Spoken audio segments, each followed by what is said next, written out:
The topic for tonight is called Concerning Hobbits and How They Saved the World, presented by none other than a Hobbit himself.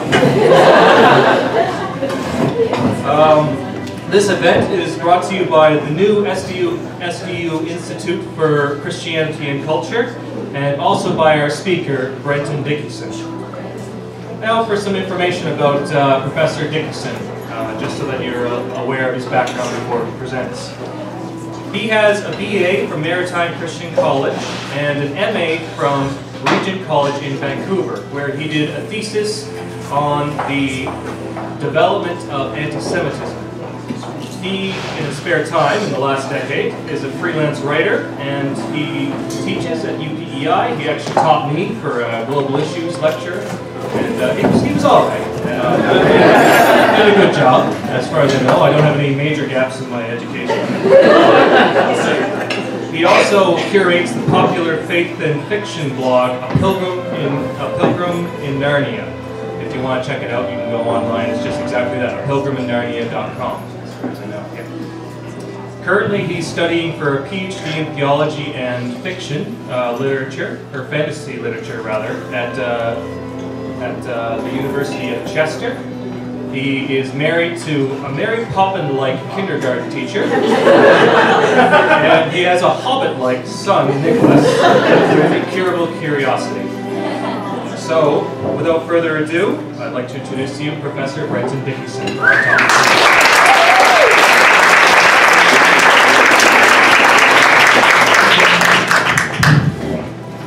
I get my own soundtrack. Fortunately, it's an award-winning soundtrack. See how the talk goes. Starts off all right. They've got, I don't know if you noticed, there's a human size, a man size, and a hobbit sized coat rack in there in the corner. So it's a good thing. You can hear in the back. Everybody can hear. All right, good. Well, hobbits. Well, welcome everybody. This is a great turnout. Kind of overwhelming, and I'm really pleased to be here. I want to give some provisos, and I was tempted to make the whole talk things I'm not going to say about J.R.R. Tolkien, but I had already given the title. So it was on a poster, right? So you can't go back. So a couple of provisos. One is that I'm going to talk about J.R.R. Tolkien, and anytime somebody stands up and says they're like a scholar of Tolkien and Middle-earth and all that, there's like, you know, three guys in the back making fun of him in Elvish, you know. So the reality is, like, for all I do this kind of for a living, certainly the collective knowledge will be far greater than mine, but, you know, there's only so much one knows, and so what we'll do is, instead of sort of being embarrassed about the poor guy at the front, is we'll just all contribute at some point with your questions and your knowledge then, and I didn't bring maps, I'm sorry. And so there's that. And we're actually going to be doing a pretty narrow look at what's a huge category of books. I mean, fantasy literature, sci-fi literature, speculative literature, which even moves into people like Margaret Atwood here in Canada. I mean, it's hard to talk about them, and so I'm gonna make a really slender sort of slice off this tree. And what we'll do is then, in the question time, the conversation time, is then you can actually bring your own conversation back to bear on the kinds of things we're talking about. Because as it turns out, I'm actually not going to say anything that's really that complex. I'm sure that's what you were wanting on a Thursday night, was something really difficult to understand. But I'm actually going to say something that I hope is elegantly simple, or, you know, for some of you crudely simplistic, you'll think it. But something that's simple, but once you see it, then you can actually use this kind of way of thinking about things on other books, on other fictional worlds like Middle-earth, and actually, I'm going to argue, into life like this, into your classrooms, into your workplaces, into your churches, and into the political life, the social life of people. Actually, I think it has that sort of a flip mechanism. Once you see it, you can ask this question all over the place. And so that's what we'll be doing tonight. And I'm going to say one thing on a technical note is we're going to be saying stuff, ideas that come out of texts like Middle-earth and Narnia, and Harry Potter, and nobody say the word allegory, because nobody really knows what it means, but these guys hated that kind of language. And so I'm not saying that what I'm going to be talking about, there's not a one-to-one relationship between what I'm saying and maybe what the author was sitting down to think about. What I'm talking about is things that we can learn, things that emerge from the stories that we love, and just see what they can teach us, okay? And so we're going to be doing that. Okay, so those are all the provisos I have. I don't really have any others. Well, I have a lot, but I'm not going to talk about them all right now. Okay, so now I know this hasn't, I'm sure, happened to you, where a bored professor is reading through lengthy papers, going one after the other, marking these papers. And I'm sure you've never been this sort of student or in this sort of student group, but this happened to J.R. Tolkien once. And he was just tired of marking papers, and so one day he pulled over one of the papers, and he said gloriously there was a blank page that was left open. Right? Don't do this. I mean, if you want your paper back, don't do this to somebody who has a creative mind. Right? They'll end up writing all over it and then keeping the whole paper and then assigning you some random grade. And on this, not that ever happens. And on this. The secret life of professors. On this piece of paper, Tolkien wrote these words. In a hole in the ground, there lived a hobbit. Okay, so he wrote up those words, and he's like, well, what's a hobbit? You know, that's a good question, I think. If you write down the word, you should try and figure out what it means. Well, the question of what is a hobbit would then take, the next 40 or 50 years of J.R. Tolkien's life. It actually became his life's work. Not hobbits, but all the things that come out of hobbits, right? Tolkien believed that actually words spur on the worlds that we have. So if you come up with a language, then you get the world that comes from the language. And that's how it was. He didn't know what a hobbit was, why it was living in the ground, what kind of hole it was in the ground, whether it was a sentient being. He didn't know any of that. He just wrote the line. He doesn't know where it came from. And then what was birth, of course, was really one of the more transformational moments in 20th century literature. It really changed the way that books worked. It changed what you and I read at home. And for all the realistic literature that's awesome in the periods, this is really the first time that we have permission to read fairy tales. Children's literature, stuff that's just cast away for the nursery, or that castaway phrase by literary critics, genre literature, right? Well, there you go. Well, Tolkien takes that to a whole new world and brings fantasy literature up into the mainstream, and maybe above. And so it all happens right there. So what does Tolkien do? And I'm going to be talking not very much about the details of the stories. So if you don't know, if you just wandered in here because it's like, I don't know, chips and cheese night or something, and you don't know, why are they making fun of Hobbit? I don't know what a Hobbit, okay. So that's all right, but you won't know what's going on, so good luck with that. But hopefully one of the kinds of books that I end up talking about, you'll have some sense of, right? So what Tolkien does is he imagines this world, this Middle-earth world, this hobbitish world, this world that's actually sort of like Star Wars. It's actually back in history. It's a long time ago. It's a primordial story of England or Great Britain in some past period, a period before the pagan and Christian world that really informs his work. And so he starts to imagine this world and spends all these decades rolling out these stories. First with The Hobbit, which is sort of like a children's story for his kids. Eventually C.S. Lewis says, actually this is, they're friends, why would you want to spread the great authors of the century all around the country, right? May as well have them working on the same floor, right?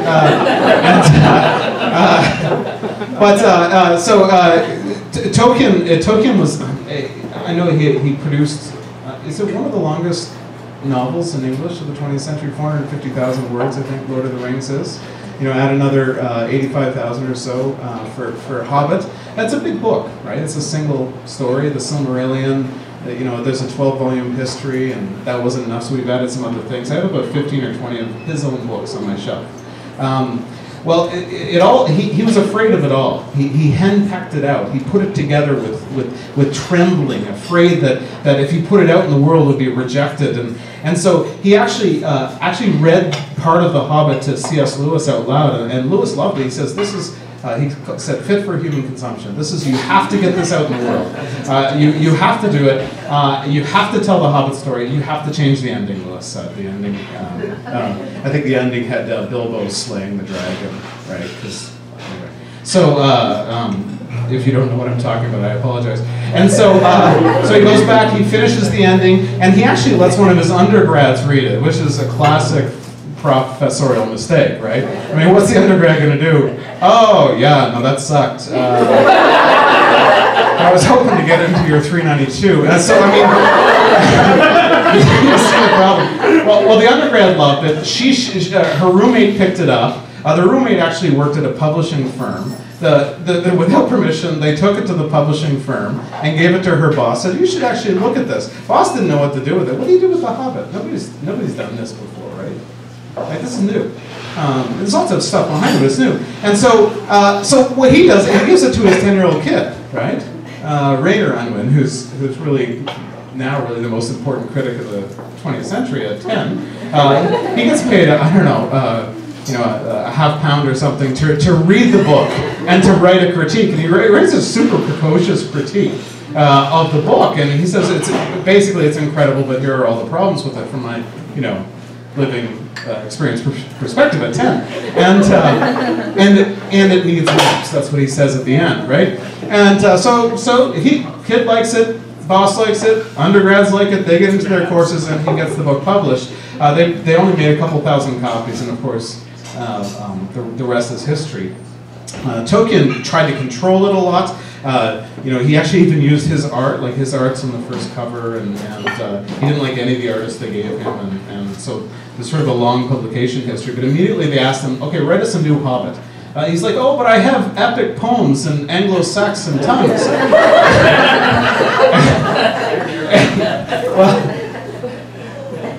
Well, I don't know how your Anglo-Saxon is, but we wouldn't be having this conversation if that went that way. The publisher's, well, that's nice. Okay, well, that's great.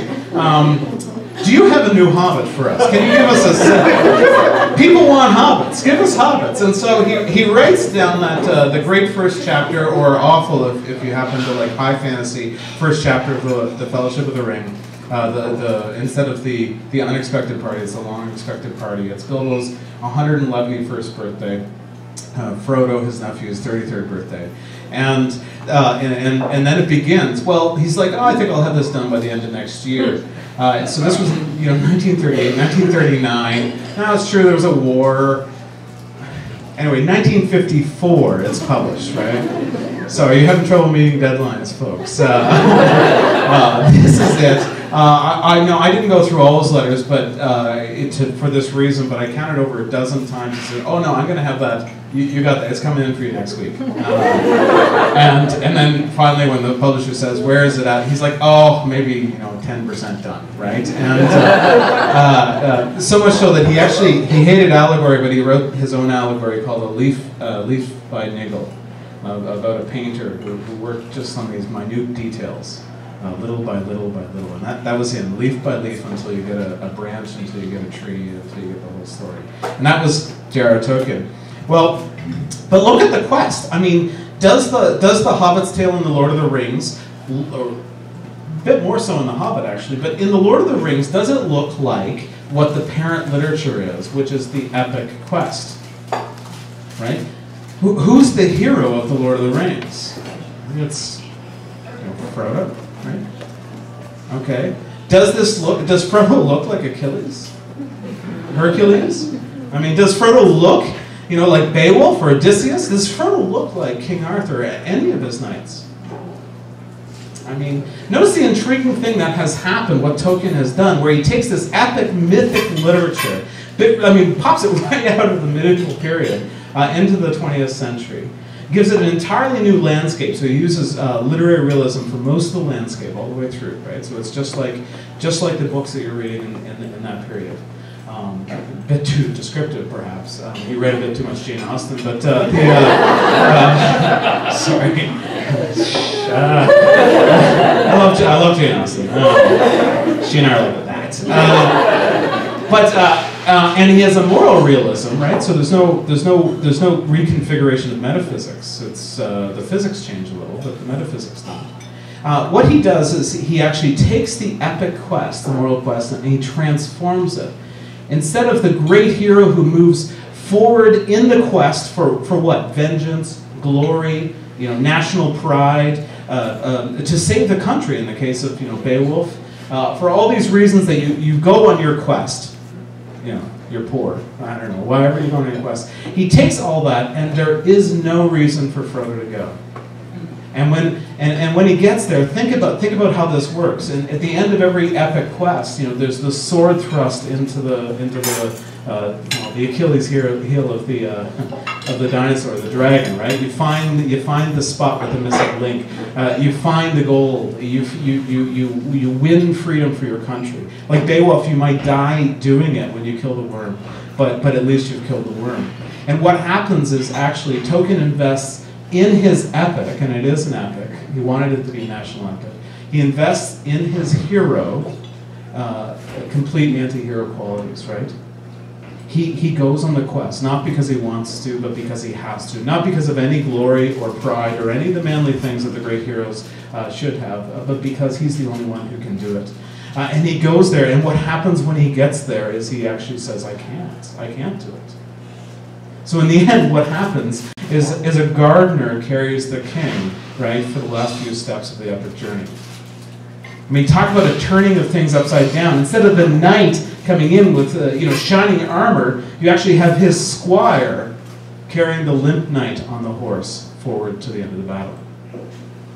And what I want to suggest is that, and Tolkien does this intentionally, is that he actually takes and relativizes the size of our heroes, right? And bringing the size down to Hobbit size, to halfling size. What Tolkien does is he totally undercuts our systems of value. He changes the way that we look at power and then how power works. And that's my argument for today. So, where do we go from there? Okay, I mean, it's a pretty obvious metaphor. You've got a halfling. Right? You got the weakest person. You got the person who can't do the job is able to do the job.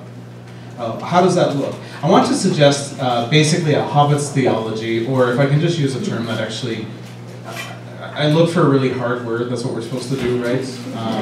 When we're doing speculative stuff, scholars, I've found the Greek etymological root of this. I'm going to call this the theology of the small. Okay? And I want to suggest that Tolkien has a theology of the small, a theology of the little, a theology that inverts or turns everything upside down. And so now what I want to do, granted that you and I can agree that this happens in The Lord of the Rings, what I want to do is actually now play that out, and let's look at some other books. Okay? So I've already mentioned C.S. Lewis. C.S. Lewis was sort of a literary midwife to J.R.R. Tolkien, got the book out the door. Actually, Lord of the Rings, too, he just kept hassling. Hey, did you finish Lord of the Rings? Yeah, well, I'm on page 12. Oh, well, keep it up, 1,800 more to go, bud. And so they met twice a week for really about 15 of those years. Sorry. I'm there. And then once a week after that, and he was constant encouragement. They wrote letters. In all of Tolkien's old drafts, C.S. Lewis's handwriting is all the way through. He was a part of every step. Well, C.S. Lewis, most of you know because of Narnia, and Tolkien absolutely detested Narnia. Did not like it even a little. So Lewis, who spends all this time getting Tolkien's work out to the public, writing reviews for it, pitching it, he's on the front, he's on the flyleaf of the first copies of the Fellowship of the Ring. Well, Tolkien listened to a chapter in Narnia and said, "Oh, this is garbage." He actually wrote, and he didn't say all this to Lewis, but he actually wrote to somebody else, about the books that's on Tumnus's shelf, Is Man and Myth, the love lives of fawns or something, and he's like, doesn't he know what he's talking about? Like he just didn't like it. Okay, so and yet and when you think about this, it's really peculiar about this connection. But C.S. Lewis, I'm a scholar on C.S. Lewis, and I read through all his works chronologically. I'm at 1959. In all his works, he's about to die soon, so I'm almost done. And I couldn't have told you that he was going to become the author that changed the way that children's literature worked in the 20th century, in the same way that Tolkien changed the way that fantasy literature worked in the 20th century. I couldn't have told you that. I couldn't have told you that 3 months before it happened. Well, I wasn't there, but I mean in my reading, right? Okay, so, and yet it did happen, and in rapid succession, C.S. Lewis wrote 7 fairy tales, largely in the same fairy tale mode, where unlike Tolkien with this kind of rich, solid, consistent world, he has this great sort of mishmash of characters that he loves, and he grabs from all these places. As dark as Tolkien's work is, C.S. Lewis's work is light. Now, not unhard. There's a lot of death and war and battle. There's a lot of opportunities for temptation and strength to be shown in Narnia. They're difficult books for kids. They're not 6-year-old books, but they're 10-year-old books. But they're still filled with light in a way that Tolkien's world just can't be, except at these brilliant moments. Right? And so I want to think about the theology of the small. Think about how Tolkien relativizes size and then uses that character to help us think differently about how power works. And then think about Lucy, right? Queen Lucy the Valiant, she ends up being called. The youngest, the smallest, the least significant, ends up being the most powerful character in all of Narnia, outside of Aslan himself. This is Narnia, who always has the ability to see things in a new way. And Lewis does the same thing. He takes the small and he makes that the primary power. So actually what's the most important is being able to see spiritually, to be able to hear, to be able to recognize the patterns of obedience and good choices, to be able to know oneself in the midst of this. And that's what Lucy is able to do. There's this brilliant moment in the third book, or about the third book, the Voyage of the Dawn Treader, is it just me, or were those really painful movies? No, it's just me. It wasn't me. You can hear it. You can hear it. So don't watch the movie. They're actually rebooting the whole thing. They're restarting the whole thing, which is great. They'll be, I don't know, maybe twice as bad now. So where's Peter Jackson? Okay, we want J.J. Abrams doing Narnia. Can you imagine that? Yeah, that'd be awesome. Okay, actually I wanted Alan Rickman to do Puddle Glum. You know? Yeah, okay, all right. Okay, all right, we're back. Okay, so there's this moment in Voyage of the Dawn Treader where there's this character Eustace, who's just this piggish, idiotic, priggish, liberally educated, modern, connected kid, and he just doesn't get Narnia. He was forced there. It wasn't his choice. And he's forced there, and he doesn't get it. He thinks the whole thing is bad. And he thinks the whole world's off and that he's okay. Actually, you probably have some friends of yours, or people in your class like that. And, well, anyway, he falls asleep on a dragon's hoard, wakes up as a dragon, and that's a problem, actually, when you're on a little ship. And so it's nighttime. He's disappeared. They all look for Eustace, who's always... notice that some people work really hard not to get any work done, right? And so he's that sort of fellow. He goes off while everybody's working on their ship. He comes back and he hides like a dragon on the beach. And they wake up in the morning, they see this dragon on the beach. Everybody's like, oh, they get their swords out. And then it actually takes Lucy, and Lucy says, wait, those are tears. Okay? Lucy can see. Right? So now look at how this works. Think about the classic dragon tale. Okay? There are no sympathetic dragons before Lewis writes this down. Graham Greene wrote a little dragon story that might be sympathetic. There are some good dragons, but most are evil. They come in, they eat the sheep, they eat the women. I don't know why we eat sheep, but cholesterol issues. And so then they fly off. They fly off, right? So then we send out the heroes. I mean, Shrek covers it all. You send out the heroes to kill the ogre or the dragon. They're all bad characters. We have this dragon crying these giant dragon tears. You can imagine the steaming, salty water on the beach there. And Lucy around all these men. All these men are surrounding her with swords and because arrows are no good, right? On scales. And she says, wait, he's crying. And then Edmund, who's now learned to listen to his sister, is like, oh, actually, just wait a second. Reepicheep, the little mouse, right? Talk about a theology of the small, and Reepicheep says, well, we've got to risk it. We can't just slay a crying dragon, I guess. And Lucy actually walks up to the dragon. No, remember, Eustace hasn't read all the good books. He doesn't know about dragons. He doesn't know about magic. He doesn't know about these sorts of lands. But Lucy has, and she walks up despite everything she knows about dragons, and she puts her hand on the dragon's wound. Okay, this is Lucy. Okay, and this is actually the power of the small. It actually turns all these things upside down. And so what we see in the work of Tolkien and Lewis is that all these systems of power that they had experienced, they fought in World War I. They were both injured, but pretty badly in World War I. The people that they went to war with died. They went and they worked in this kind of male-dominated hierarchical education system. They spent most of their time with men, mostly white men who agreed with them. They worked in this small coterie of artists who created this amazing amount of work, but all really wrapped around their own kind of worlds. They worked in World War II. Actually, Tolkien trained as a coder, but I think actually, Benedict Cumberbatch stole his role. So, and Lewis was in the Home League. Tolkien, all three of his sons went off to war. Okay, and they were engaged in the warfare, the machinery of warfare. The great thrust. You know what Churchill says. We'll fight them in the trenches. This whole speech, right? What is the response? What is the response to the power that comes against them in World War II? The great Nazi darkness that comes against them. The answer for England was to rise up in strength with its allies and to fight back, and to do so not in our land, but actually in a land that's not our own. We'll go to France and we'll do it. That was the response. Okay? That's the world in which these men inhabit. And yet both of them create a kind of narrative, a kind of story, where what is valued is actually not the show of power, but actually the show of weakness. What's actually most of value is not actually raising up one's sword, but actually giving up one's sword, of laying it down.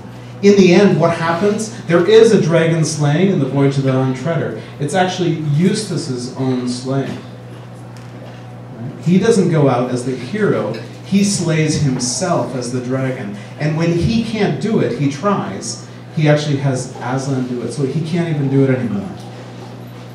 When Frodo can't walk any further, Sam carries him. This is the nature of what these gentlemen came up with.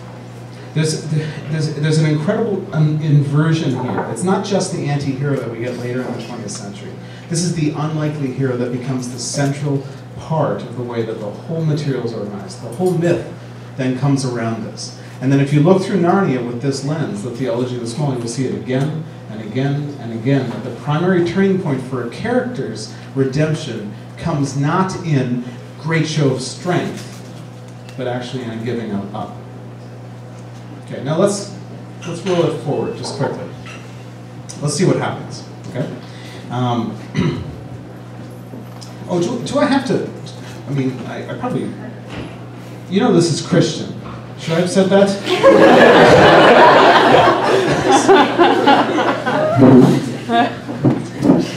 This is why you don't write stuff alone in your room, right? Okay, so, but first will be last, Jesus says, and the last will be first. There's complete inversion. The Sermon on the Mount, blessed are the meek, blessed are those who mourn, blessed are those who are weak spiritually, or spiritually poor, right? Everything turns upside down. All the system of value turns upside down from that point. Lay down your life, take up the cross is the command from Christ. Right? Now that looks different after Constantine, right? Where crosses look an awful lot like swords and shields. But take up your cross actually means something different when you're part of a ghettoized Jewish community under Roman rule. That actually is a pretty intriguing, subversive, and pretty horrifying and offensive concept. Take up your cross. childlike faith. Be like the little child. The little children come unto me. This is actually how you enter into the Jesus life. It's through the eyes, the spirituality of the little, the spirituality, the theology of the small. It's all through Christ. And actually what happens, right, is this Jesus of Nazareth, this just historical character, this person who said things out loud that shouldn't be said out loud, actually comes to a point of death, right? And this person who, if we understand it correctly from the Christian perspective, is also the creator of the universe. In the moment of death, actually, what system of power does Jesus leverage? Self-sacrifice. That's the system of power. It's the giving up instead of the taking over. It's the laying down of the sword instead of the taking up of the sword. It's a pretty intriguing moment. This cross-shaped reality, this cruciformity, informs all this literature. How far does it go into the future? Well, Tolkien, you get this whole eucatastrophe, the great, good, bad thing that makes all things good. That comes out of Tolkien. Again and again and again, you'll see in Lewis this death and resurrection pattern. I encourage you, most of you will have looked at Narnia, but I encourage you to look at his other stuff, which is, I think, better. And Narnia is, changes everything, but it's not the best that he did.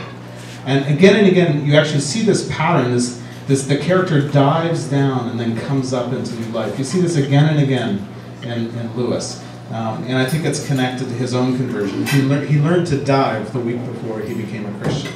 And that pattern for him, this pushing down and then this sliding up, I think is the pattern that continues. Now, Madeleine L'Engle, The Swiftly Tilting Planet, and all those books that, I don't know, it's another one of those 5-book trilogies that are kicking around. They get more and more popular as the century goes. And Meg, the character Meg, it's actually a book where weakness is essential to the character. And so maybe we see this theology of the small, and that these children who have to do these little adventures throughout the Madeleine L'Engle stories, maybe that's the same sort of thing. It certainly undercuts our normal understanding of power. Ursula Le Guin, a feminist author from the same period as Madeleine L'Engle, she thought that she could write this male world, male magician world without her feminist ideas coming in, and then after the first book she decided she was wrong. And so we have these sort of two characters, Ged and Arha. And their paths work differently. Ged, who starts off as this great magician, actually spends the next, he's the most powerful person in their world. He spends the next 4.5 books or so going downwards, shedding his power, losing his power, and actually ultimately losing his name. Okay? So that's actually his trajectory. She uses inversion in a different way with a woman character who's silent at the beginning and then slowly gains a name and gains power as she goes. So maybe that's that sort of thing. Certainly Ursula Le Guin's unusual. In her Left-Handed Darkness, instead of we were talking about the strong female lead, right? It's a Netflix category, strong female lead. I don't know what to do with it. As far as I can tell, it's French lesbian films generally, which probably are great. I don't know. To me, strong female lead means something different. But strong female lead, and so some feminist literature or some egalitarian literature tries to create this amazing sort of Supergirl person that sits at the front of things. In fact, there's a Supergirl series out right now from a feminist perspective, right? Well, actually, what does Ursula Le Guin do? She actually sends an anthropologist to another planet where people have, no gender, essentially. Where they actually are male or female, and they actually move into heat as male or female, and then they become androgynous on the other side. And so that's what she does, instead of just creating these super awesome girl categories. Maybe that's inversion, I don't know. But I don't think all inversion, all upside downness is necessarily a theology of the small. I want to think just for a second about the Trinity of British satirists, right? So your Douglas in fantasy, your Douglas Adams, right, with the Hitchhiker's Guide to the Galaxy, another 5-book trilogy, right? The increasingly poorly named trilogy, and he only ever gets as far as satire, so he's pretty hardcore atheist, but he wants to turn things upside down. He does it using satire. Terry Pratchett goes a bit further because he says I would shoot my brains out if I had to write satire the rest of my life. So he takes his satire and moves it into this Discworld, this sort of leaky but really interesting world where he asks unusual questions. Neil Gaiman goes further, well, moves to the United States, and marries sort of a weird singer, but he moves further, creating this mythopoeic literature, the American gods literature. But if you actually look at his stuff, it's a really interesting question about the theology of the small, like the Graveyard Book and some other things, you know, Coraline. Is there actually an upside downness about his work that is interesting? And then, of course, J.K. Rowling, right? I think most of you are the Harry Potter generation, is that right? That you've encountered. Do you know who I mean? Do you know? So, yeah, that's right. Yeah, Harry Potter, and so Harry Potter is about a lot of things. But I mean, and J.K. Rowling says she owes a lot to Narnia. You can actually see how that is. Narnia are these sort of, she marries school books with the sort of Narnian fairy tale.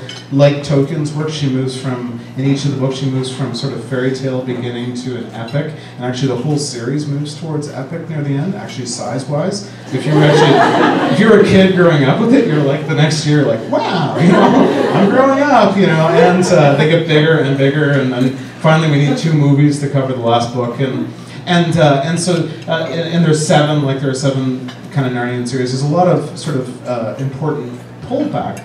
But I want to just point out, and you're welcome to trash me on this, really the bookend of the character experience. Okay? Lily Potter and Harry Potter. And each of them echo the Christ sacrifice in the choices that they make. Each of them, in the face of great power, actually relinquish all power. And despite all the war that's happening all around them, that's the thing that clicks the universe forward. That's the thing that changes all things. Okay. Now, there's some anti-Hobbit works which you can maybe help me out with. A.R. Edison, who was a friend with these Inklings that were gathering together, hated their theology of the small. Thought it was disgusting. Humility and throwing things. He actually, his Worm Ouroboros is this brilliant book where it ends where the guys are all like, well, we defeated all our foes, and they're all bummed out, right? Because there's no more foes to defeat.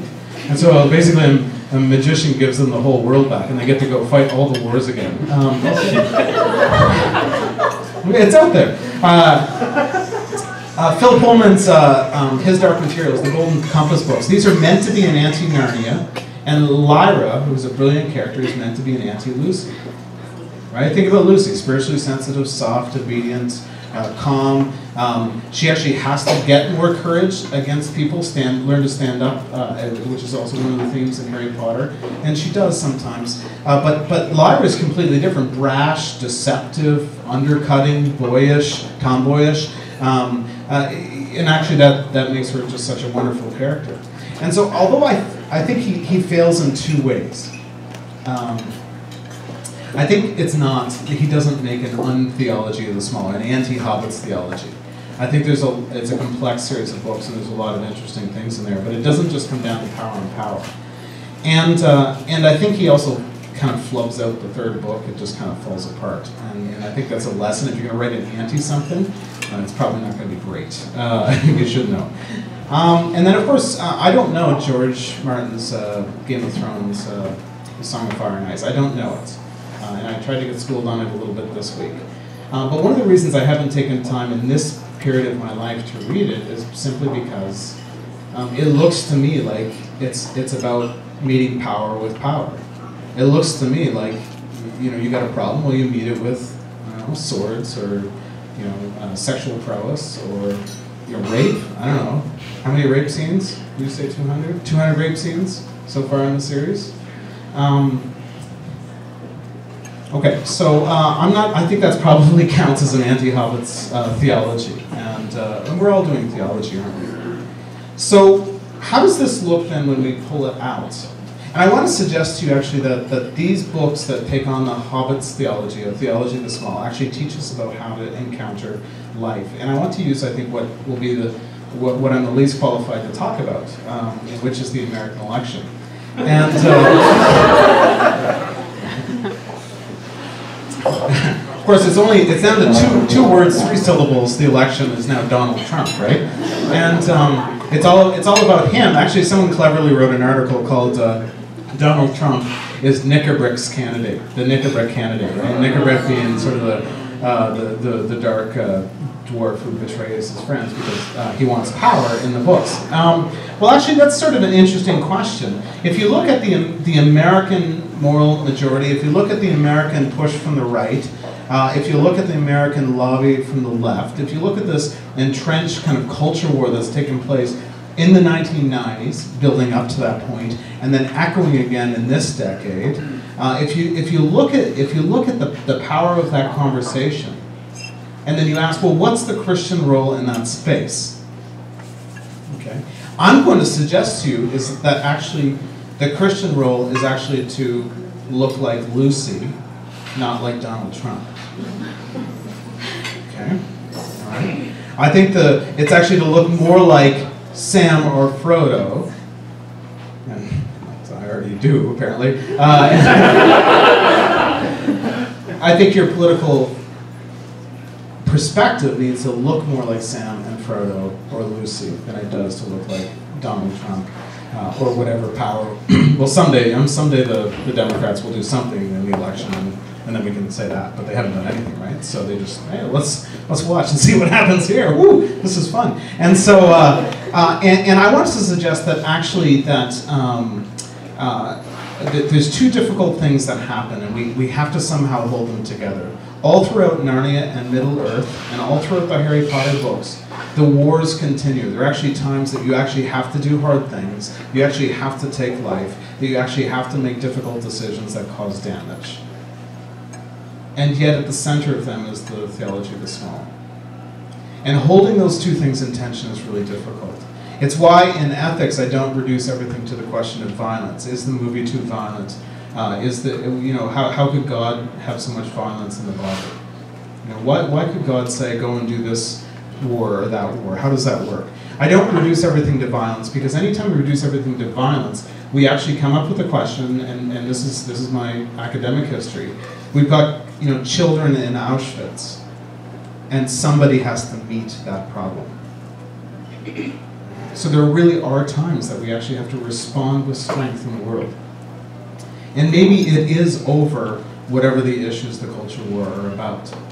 But I have to tell you, about 20 years of listening to the culture war conversations, and I don't feel like the balance has worked out in a way that these authors could inform us that it could. Because now when I talk to somebody, I say, oh, hey, I'm an evangelical Christian. They're like, oh, yeah, like Donald Trump, right? I'm like, no, he's Presbyterian.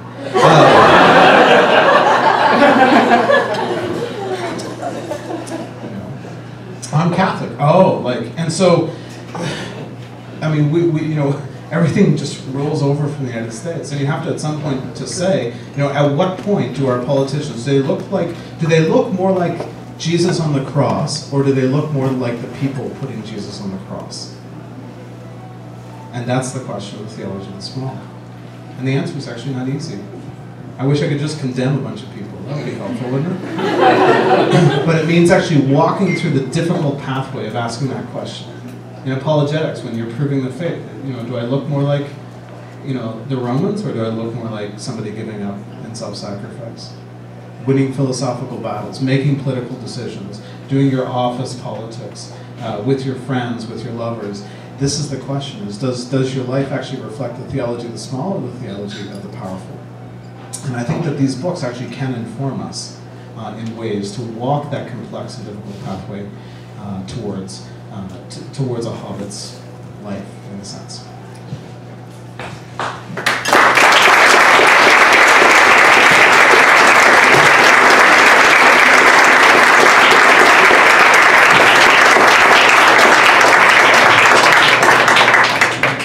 All right, we're going to do questions. So I'll kind of repeat them a little bit, but I'll probably get them wrong. So I'm sort of a Trudeau. I'll just change it to what I want it to be anyway. So yes, that's Trudeau Senior, right? Yeah, that's true. Oh, you don't know about that one? Yeah, okay. Just read about that guy. Yes, please. I've heard it said before, and you mentioned at the beginning about not using the word allegory to describe Lord of the Rings. Could you just briefly go into that? Because I have heard it before. Yeah, I don't remember. I will briefly. Yeah. Actually, I blogged on it last week, so you can follow it up on the blog, because I would anticipate that my answer won't be any good. So allegory takes a one-to-one relationship between something that's not tangible and something that's tangible. Okay, and so the way that love is captured may be captured in a character, or temptation might be captured in a character. And this is not what the authors are trying to do. And I'll use the ring, okay, in The Lord of the Rings. So the ring, right? What is the ring? And that was the first question that all the reviewers were like, well, what's this ring? What's this? It can't be just, a ring, right? It's got to be something, right? And so, people were like, oh, it's the atomic war, right? It's the atomic bomb. And I mean, talk about a great allegorical link. This is, the atomic weapon was something that is too powerful not to use. Right? We got Americans in the room. This is your heritage. You used it. Maybe for the best. What does Tolkien suggest? Well, he doesn't actually write it to answer that question. Okay? So the ring isn't the atomic bomb. The ring isn't original sin, which we all struggle, the temptations we all struggle with. It's not addiction. Although we can learn about addiction, we can learn about sin, and we can learn about atomic war by thinking about how the ring moves through the books. But there's not a one-to-one relationship. Lewis gets closer. In Narnia, there are things that are allegorical. So, for example, Eustace the dragon it's very close to this. So he's sleeping on this dragon hoard, all the gold. Right? Well, I don't know. You find gold. You figure out what you're going to do with it. He's sleeping on the gold, and he's thinking dragonish thoughts in his heart. And he wakes up, and he's a dragon. So that's actually closer to that kind of thing. So greed becomes the dragon. Right? But it's even then, you don't want to make them allegories as a whole. George Orwell, probably the best allegory, I think, of the 20th century. The Animal Farm, right? The characters represent the people, and there's these ideas behind them. It's the whole Trotsky Russian thing. Okay, so if you don't know what I'm talking about, just, I think we read it like in high school as like just a story, right? Yeah, pretty awful. Okay, good. So that's what I mean. So I think, so I don't want to ever take my theology of the small and then press it back onto the text, right? So we don't want to smush it back down and say, oh, this is what Tolkien's doing. Okay. Well, I don't know what Tolkien was doing, because he was like, he didn't talk very clearly. He sort of mumbled a lot. He's written 10 million words, of which I've only read, I don't know, 10%, maybe 1 million of them. And I'm doing okay, and I'm not even close, right? So I don't know what Tolkien was thinking. I don't have to. What I want to suggest is that this is the thing that emerges as a unit between some of this great literature that tackles the cultural moment. And that's my answer. If that helps. Okay. All right. Follow up or another question? There in the shoot. All right, Dave Courtney. You talk about Achilles. And I would add Fëanor from Tolkien and St. Gilgamesh. And they all have a choice. There's a moment at which they make a choice that puts them down the darkly fated path. They're greater than their fathers. They fit all of those sort of mythological things. With Lucy and with Frodo, you've got all the way through, you were meant to do this. I think you were the one who was meant to carry this burden. I think this is your journey. As if it's already tapped out for them. And I wonder if you could talk a little bit about choice in terms of what you're calling theology of the small. Is it the theology of the choiceless? Yeah, that's a great question, actually. Let me answer it. No. Okay, first of all, when did we start letting readers in? I mean, come on. Okay, so the question is, do we lose? At what sense do at least Beowulf chooses to die, right?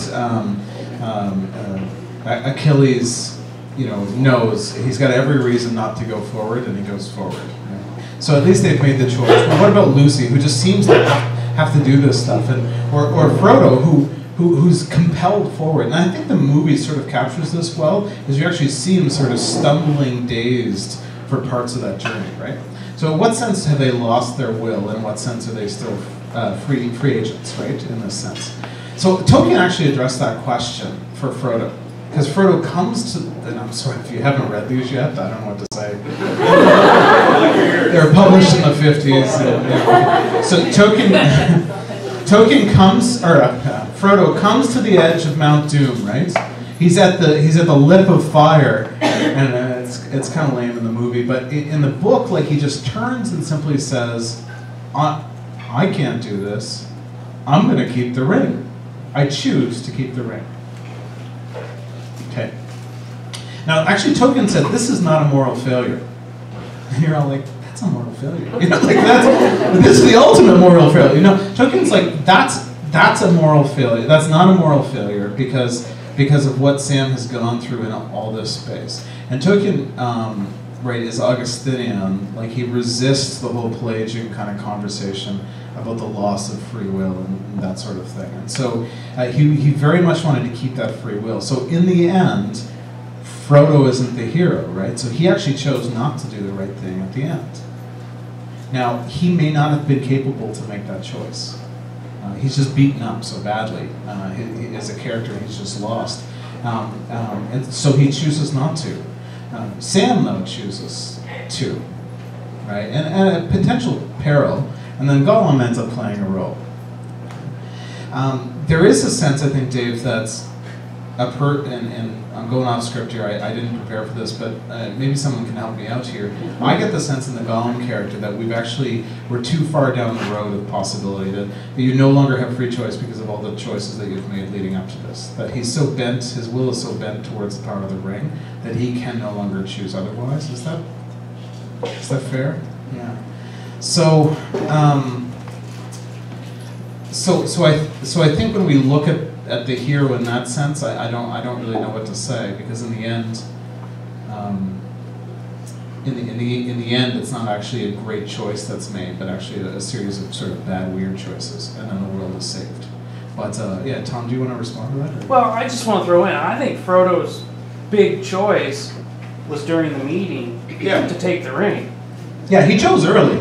I mean, but isn't life like, I don't know. But once he got to the mountain, that was a whole other story. Yeah, that's right. I mean, but life is like, I think we live in a sort of post-conversion kind of style generation. So we view education as transformation, which I do, right? So a space for transformation. And we view, this book just came to me and it lights to me, and love is like, bam, and we fall in love. And so I think really since Pride and Prejudice, we have this kind of shift sort of generation. See, I got it back in. We have this shift generation, and I think we have to be careful, because as it turns out, even conversion itself, Christian conversion or conversion away from Christianity, is often a series of decisions and small steps. Sometimes some things that happen to us, some things that we happen to others, some things we choose. And so as we go, I think that's more the trajectory. So Frodo's choice is clear. In the end, Sam's choice to support Frodo ends up being even clearer, right?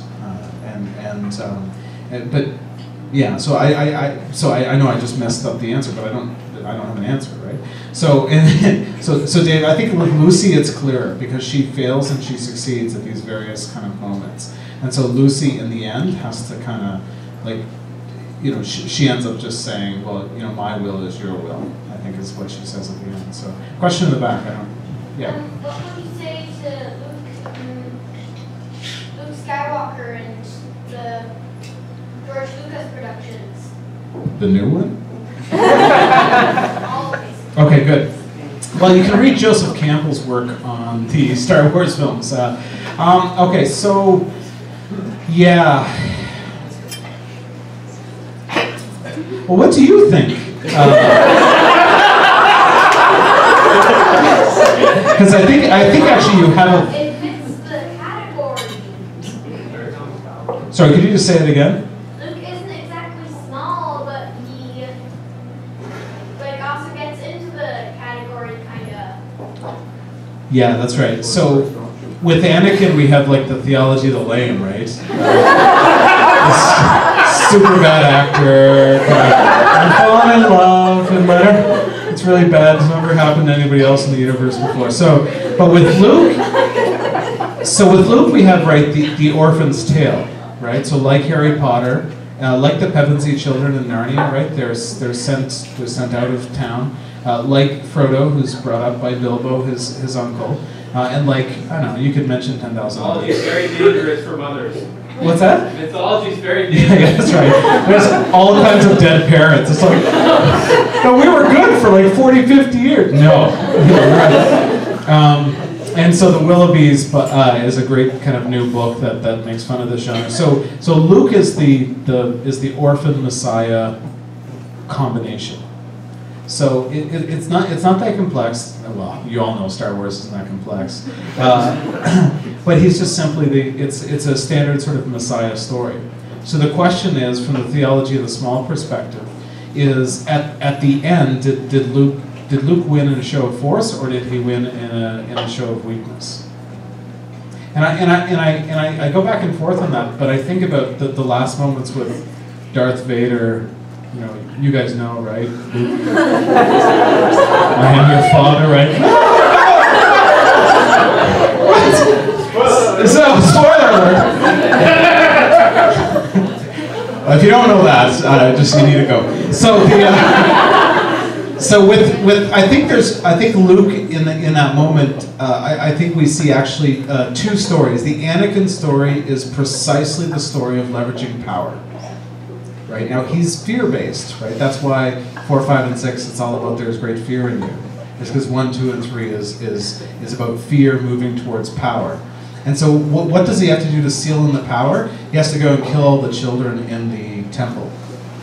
And every choice that Anakin makes towards power makes it more difficult to reverse the choice and to actually choose differently. But in the end, to go back to Dave's question, Anakin is Darth Vader. He chooses otherwise. So he actually makes a different sort of a choice. And so you actually see that conversion moment that happens for Darth Vader. What we have with the new series is really interesting, right? Because it ends with Luke at this very moment with his daughter. first cousin once removed. And for all the flaws, I don't want to talk about flaws. We're going to move the question on. So actually, we can't answer the question, sir, because number 8 and 9 aren't done. The story's not done for Luke. Right? Is that fair? But he failed. He became a hermit, and he ran away. That's what happened. Yeah, or he was sent. I don't know. Wait, who knows? Yeah, but he's still going. Ed. This is a deep question, or a very deep question. If Mr. Trump was a character in The Lord of the Rings,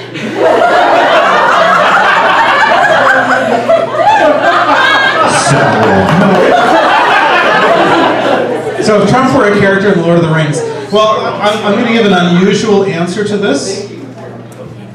So I'm going to give an unusual answer to this, and maybe this might be a problem. Actually, I think he's Boromir had he lived. Okay? And so, no, we got to know over here. But the Boromir character is somebody who, had he lived and had he not realized this problem. So there's actually two things. So the Boromir type character is someone who's lured by the ring. Like it happens in like 10 seconds in the film. It's a little longer in the book because the book's huge, right?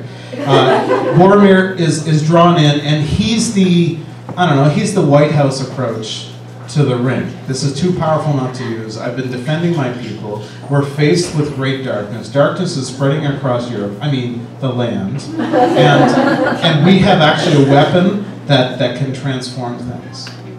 Okay? Now what's really intriguing, of course, about the nuclear bomb is that, as it turns out, the United States could walk away from it as being part of their normal personality, right? But with the ring, it's presumed in the story that you can't. Once you leverage the ring, it will leverage you. No matter what you do, when you leverage the ring, that power, you will become part of that power. And so I think if Boromir had gotten the ring, I think that's Trump. I think he's somebody who understands power really well. He understands how to motivate that. He sent a nice note to Elton John when he got married, congratulating him. Okay. So, but now look at his policy now 5 years later, and you actually see that actually he's shifted to match a kind of public. He understands it pretty well, and so I think if Boromir had gotten the ring and lost himself in the ring, I think that's Donald Trump. But, I don't know. Who should it be? Richard? All I can think of is Trump in this context and the analogies you're drawing. 2 Corinthians and the Samaritan while people apart. I love Tina Fey. She's my favorite vice presidential candidate ever, really. So. The analogies you were drawing, actually making an analogy with the American election was walking on a very thin ice, I thought, never mind. This is an American history, by the way. The way you were going, I'd like you were going to suggest that Bernie Sanders is a Hobbit. Yeah, I've started seeing the Bernie stickers around. I mean, you have to watch these primaries, the sleeper candidates. I mean, we'll see.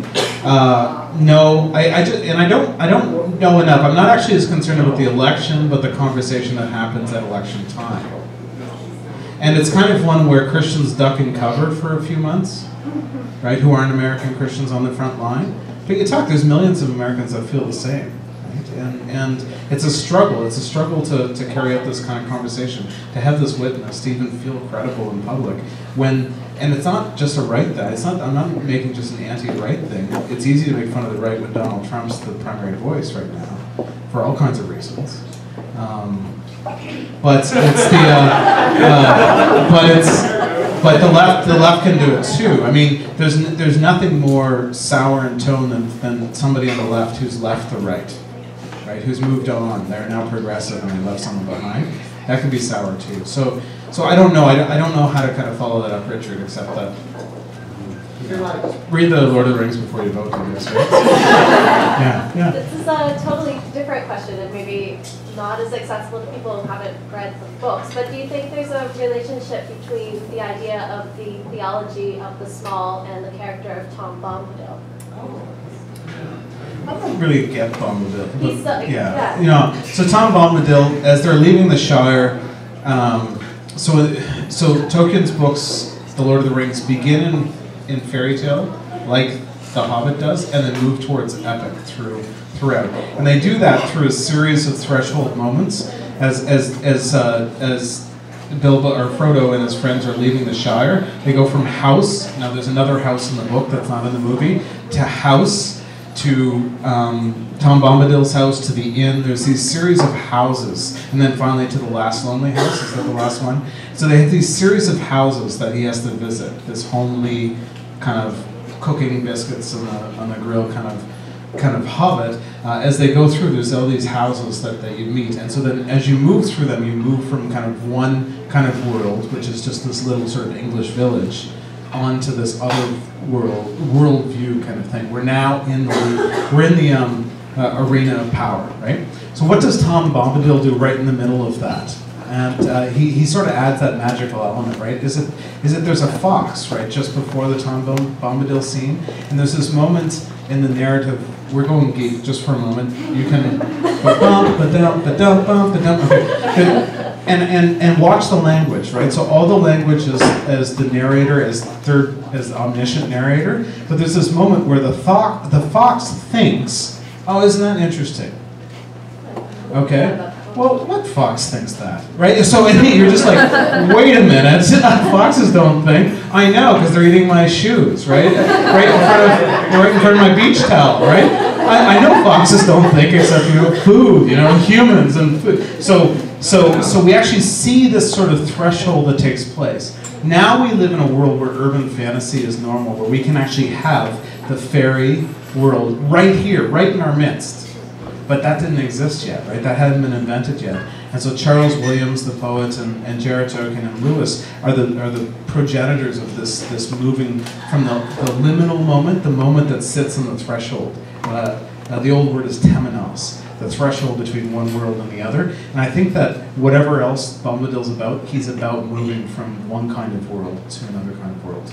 And preparing the reader to go with the Hobbits, I think. Does that help? Yeah. I don't really understand. There's a huge mythology, and you probably tell me more about that. Yeah. How do you think characters like Aragorn or like the people of Gondor, especially like Rohan, because that's like so obviously like Anglo-Saxon culture, how does that fit into like the other swamp? Is it just to like kind of the immersion? Yeah, that's a great question. So I don't want to reduce all the books to any way that we look at them, any of these stories. I don't want to reduce Harry Potter to just this question because moral courage is really, I think, one of the great questions of Harry Potter, right? I don't want to reduce Narnia to this, and I certainly don't want to reduce The Lord of the Rings. This is a complex book. So Aragorn is the hero, right? So he's our classic hero. He's much more like Luke Skywalker, right? In that he's cloaked, he's unknown, he emerges. He's also an orphan, right? And or he's raised by elves, I guess, because you got elves kicking around. And so Aragorn, Strider Aragorn moves through the stories, and he never feels very good about what he's doing, right? He's like, everything I do, every choice I've made has gone to ill. Everything has gone badly that I've done. And yet you get this sense of sort of the hand of providence behind all these things. Every choice has gone badly, and yet slowly we're moving towards the possibility of victory. So what choices does Aragorn make in this moment? And what he isn't, so he is the warrior king that leads his people forward to victory. But what he isn't is the usurper, right? He has the chance to just walk into the city and say, hey, I'm back. It's been a few thousand years. Let's wait for this tree to kind of bud, right?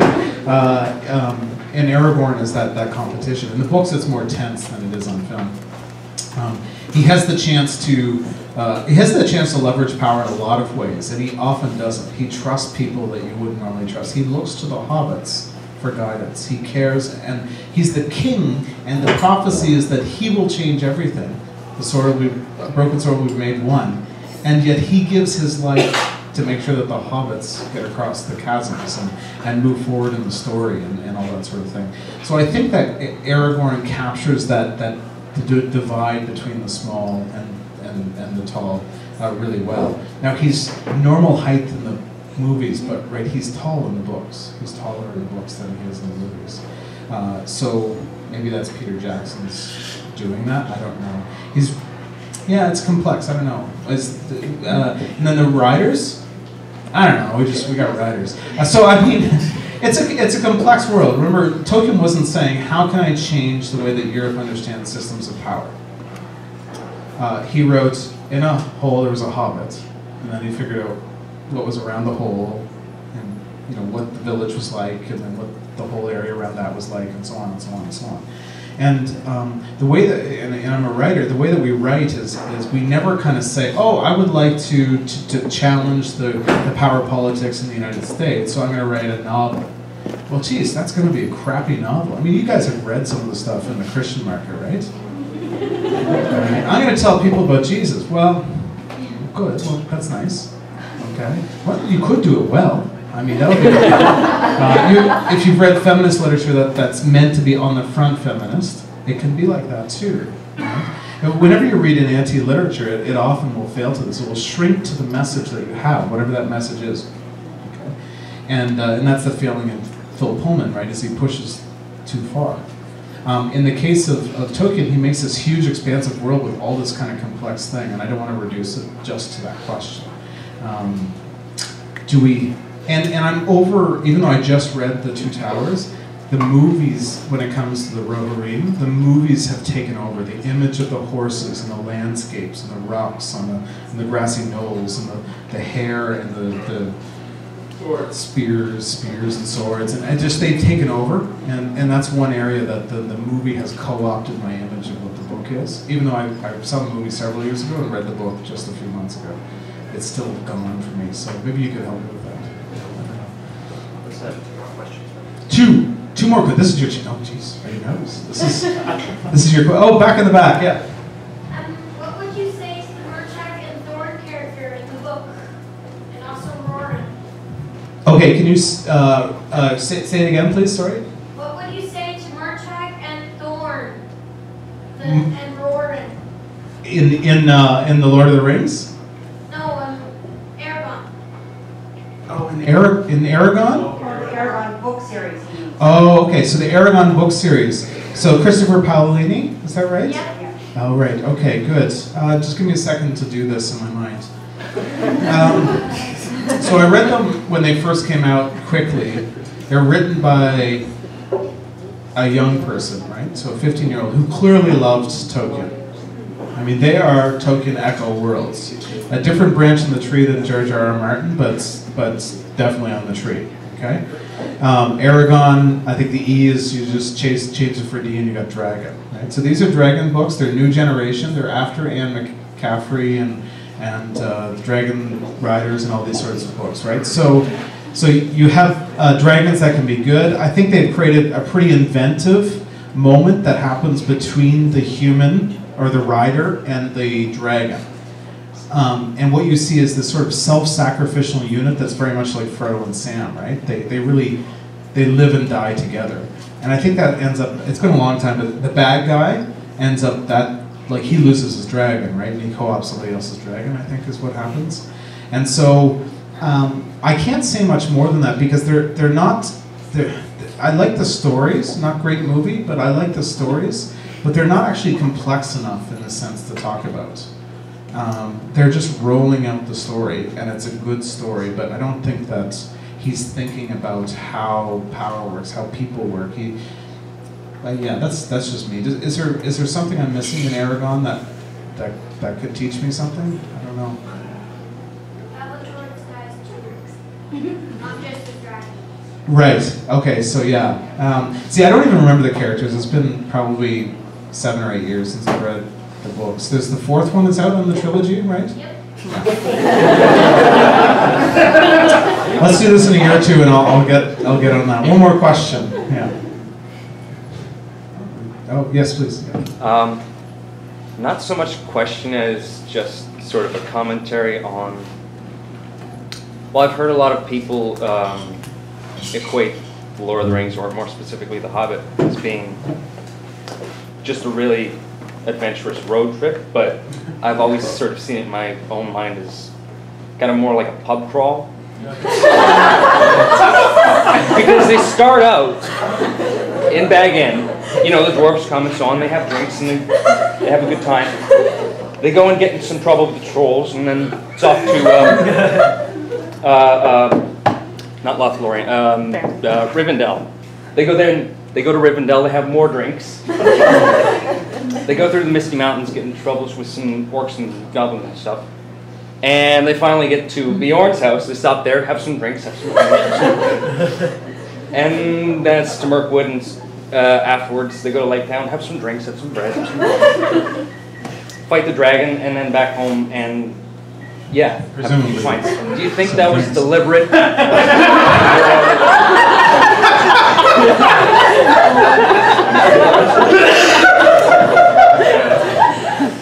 So I'll answer. I'm going to answer this in 2 ways. Okay.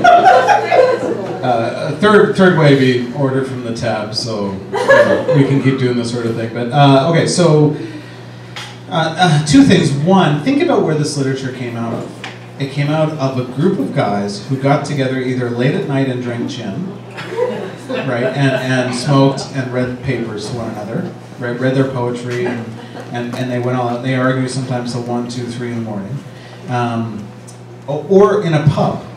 The Bird and the Baby, the Eagle and the Child in Oxford, in a little corner, and I've sat in that corner and I ate curry and drank stout there, and so actually, if you think about it, Tolkien is a hobbitish fellow, not height, he was quite tall, but he loved the earthiness, the smell of wet, damp soil, of grass that's been overturned, of leafy things, of things that grow. He thought that cars, the internal combustion engine, was like a sign of the beast in the book of Revelation, right? So he hated modern technology, and he hated it even more because his sons were in planes and tanks, you know, using it, right, in that moment of power, in the year before. He was a hobbit. All the things that he loved are bound up in the things that Bilbo had to leave behind when he went on the first hobbitish journey, the Hobbit's Tale, the There and Back Again tale. When he went with the dwarves, it's the same thing. Tolkien would have had to leave all those things behind to go and to do whatever we wanted him to do. So that's one thing. So yeah, I think it's not intentional. I think it's accidental, and that's what makes literature great. Is the stuff that just comes out and oh, you know, some literary analysis class that spends an hour on it, and if the author ever sat in the back, they'd be like, "Wow, I learned a lot about myself in this hour." And the second thing I want to say is that these books are born out of actually a great deal of literature that we no longer read. Okay? And I'm not smart enough to give this lecture, and you're probably not smart enough to attend it. We're not well educated enough. I mean, the reality is that these guys got master's level educations before they went off to Oxford. The stuff that they read, the languages that they learned, I just found out just today that Tolkien picked up Hebrew to translate just the book of Jonah in the Jerusalem Bible. Just learn Hebrew, right? Because you can. And Lewis learned Italian in 9 weeks. So that if he had to go to war, he'd have a chance to be to work in the intelligence service. He read Dante in 9 weeks, whereas most of us, in the original, most of us spend our time pretending we've read Dante. Oh yeah, great book, So and yet it's the foundational text of Western culture is Dante's Commedia, the comedy. John Milton's Paradise Lost being second, right? So, and yet we're just, and so I would encourage you to kind of what Dave was talking about. I encourage you to spend part of your life, if this interests you, exploring the stories that are behind the stories. Going back and reading the hard things. Now we have so much audio. If you struggle with epic poetry, get the audio version and listen to it with it on the page in front of you. Right? Move through it. Allow, if we're going to resist culture, I think we have to do it by doing hard things in a culture that says that things should be easy or else it's wrong. That any roadblock is a kind of evil.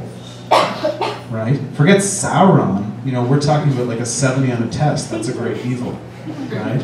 Having to read, 4 books for a class is a great evil. This is a great challenge. And so this is how we can resist, I think, in small and quiet ways. And very much the way that these authors did 75 years ago is just by doing hard things. And so that's totally me co-opting your question for my nefarious purposes. So. All right, if you have any questions, you can come talk to me.